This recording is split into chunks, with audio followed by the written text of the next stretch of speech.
지구가 뜨거워지고 있다는 말은 이제 우리에게 너무나 익숙한 이야기가 되었습니다. 하지만 만약 이 더위가 당신의 생각하는 능력과 판단력, 심지어 인간성까지 서서히 파괴하고 있다면 어떨까요? 이것은 단순한 불편함의 문제가 아니라 기후변화가 우리의 뇌에 직접적인 공격을 시작했다는 명백한 논증입니다. 우리 뇌는 체온보다 평균 섭씨 1도 이상 높아지지 않도록 정교하게 관리되는 매우 민감한 기관입니다. 하지만 폭염은 이 시스템을 무너뜨립니다. 뇌세포들은 열에 극도로 취약하고 세포 간의 메시지를 전달하는 분자들의 기능은 온도에 따라 결정되기 때문이죠. 런던 대학교 신경학자 산제이 시소디아 교수는 이를 모든 부품이 제대로 작동하지 않는 시계와 같다고 비유했습니다. 실제로 기록적인 폭염이 덮쳤던 2018년 여름 한국에서만 4,500명이 넘는 온열 질환자가 발생했고 그중 다수가 노년층이었습니다. 이것이 바로 폭염이 뇌 기능을 저하시킨다는 주장을 뒷받침하는 명백한 근거입니다.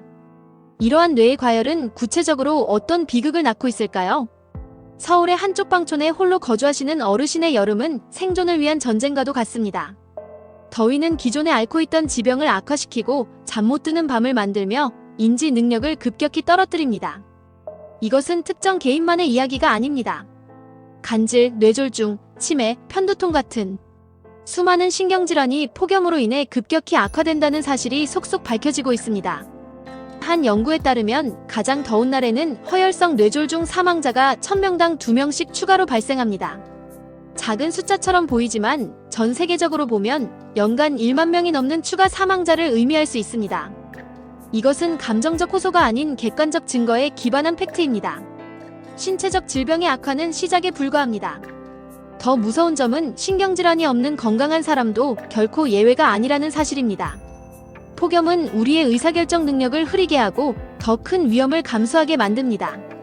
사람들을 더 신경질적이고 폭력적이며 우울하게 만들죠. 특히 밤까지 이어지는 열대야는 수면의 질을 떨어뜨려 뇌 기능을 직접적으로 공격합니다. 우리는 이 현상들을 단순히 더워서 짜증이 난다는 수준으로 넘겨서는 안 됩니다. 이는 뇌의 기능 저하가 사회 전체의 안정성을 어떻게 위협할 수 있는지 보여주는 중요한 신호이기 때문입니다. 하지만 이 문제를 더 깊이 들여다보면 모든 것이 명확하지만은 않습니다. 과학자들은 폭염과 조산 위험 증가 사이에 연관성을 발견했습니다. 조산은 아이의 신경 발달 지연과 인지 장애로 이어질 수 있죠. 하지만 임페리얼 칼리지 런던의 제인 허스트 교수는 이렇게 묻습니다.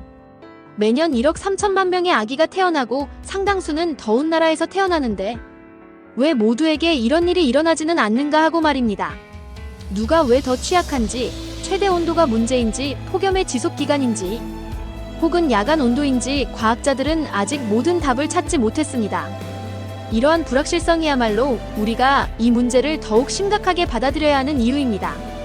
그리고 여기 다른 곳에서는 잘 언급하지 않는 가장 중요한 포인트가 있습니다.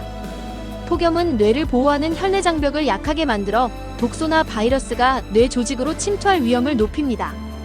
동시에 기온 상승은 지카나 댕기열 같은 신경계, 질병을 옮기는 모기의 서식지를 북상시키고 활동 기간을 늘립니다. 즉 뇌의 방어막은 약해지는데 뇌를 공격할 병원체의 위협은 커지는 최악의 상황이 벌어지는 것입니다. 시소디아 교수는 충격적인 가능성으로 열잠재 표현형이라는 개념을 제시합니다.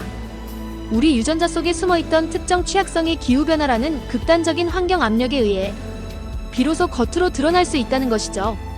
그는 이렇게 경고합니다.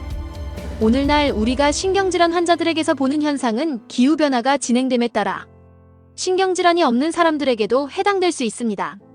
지금은 일부의 이야기처럼 들릴지 몰라도 머지않아 우리 모두의 이야기가 될 수 있다는 설득력 있는 주장입니다. 지구온난화의 시대는 끝났다. 지구 열탕화의 시대가 도래했다는 유엔 사무총장의 말은 더 이상 과장이 아닙니다. 우리는 단순히 더워지는 지구에 사는 것이 아니라 우리의 사고와 감정, 문명을 만든 가장 중요한 기관인 뇌가 위협받는 시대에 살고 있습니다. 이 모든 사실을 종합해 볼 때 당신은 어떻게 생각하십니까? 점점 뜨거워지는 세상 속에서 우리는 인류의 인지, 능력이 서서히 쇠퇴하는 과정을 그저 지켜보고만 있는 것은 아닐까요? 만약 그렇다면 이는 인류 문명의 미래에 무엇을 의미할까요? 환경 이야기는 여러분의 후원으로 만들어지고 있습니다. 여러분들께서 후원하신 금액은 녹음, 편집, 콘텐츠 제작에 소중하게 쓰겠습니다.